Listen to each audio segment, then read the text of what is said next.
On the night of August 18, 1993, at 3 a.m. in a guest house in Ji County, Tianjin, 15 government workers who were staying there for a meeting were sent to the hospital. The diagnosis of Ji County Hospital found that all of them had signs of heart disease and cerebral stroke. After rescue, 3 people unfortunately passed away.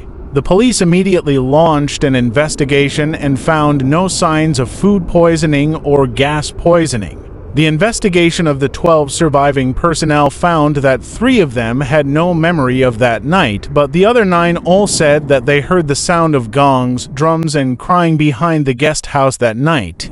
Then they felt weak, sleepy, thirsty, and they all smelled the fragrance of flowers, which was an unknown flower fragrance, and then they felt dizzy and vomited continuously. Then the people said that they saw the surroundings suddenly became dark and someone was pulling their feet. Another 4 people said that they saw green and blue lights spinning in front of their eyes and swept themselves away. At that time, one of the staff members of the Writers Association had the mildest symptoms and was the first to ask for help. He recalled that the noise outside sounded like a funeral procession, and it was getting louder and louder, as if it was gradually approaching the guest house. He also heard the footsteps of many people walking back and forth in the corridor, and someone was calling their names in the corridor, one by one, many times, a group of men who shouted for about 20 minutes and then disappeared.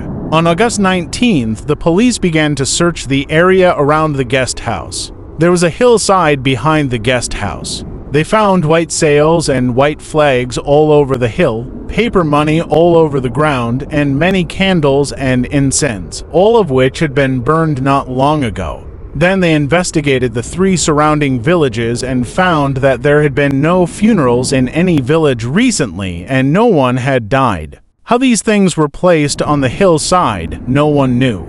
On the 20th, a printing factory 20 kilometers away reported that a large amount of printed paper money had been stolen with a total value of more than 30,000 yuan. The theft was estimated to have happened on the night of the 18th. No doors or windows were damaged, and the case has not been solved. In short, there is no satisfactory answer to the whole incident. So it is sealed.